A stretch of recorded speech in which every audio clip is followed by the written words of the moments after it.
Do you want to export your contacts to Gmail on your iPhone to back up your contacts after the iOS 18 update, but don't know how? Well, look no further. In this quick video, I'll show you the easiest way to export your iPhone contacts to your Gmail account. So let's get started.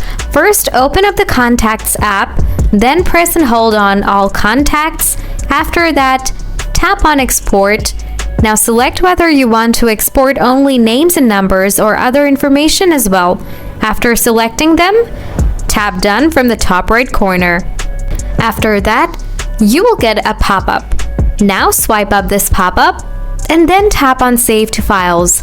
Now rename your file from below. Next, tap Save from the top right corner. Now go back to the home screen, open Safari app, tap on the address bar, and type contacts.google.com. Make sure to sign in here with your Gmail account. Here you will see the import option. If you don't see, then tap on three-line icon from the top left side, and then tap on Import. Now tap on Select File. Now select your export file which you saved a few seconds ago. Then tap Import, and that's it. So folks, this is the easiest way to export your iPhone contacts to your Gmail account. Hope you find this video useful. If you have anything to know, feel free to ask in the comments. Thanks for watching.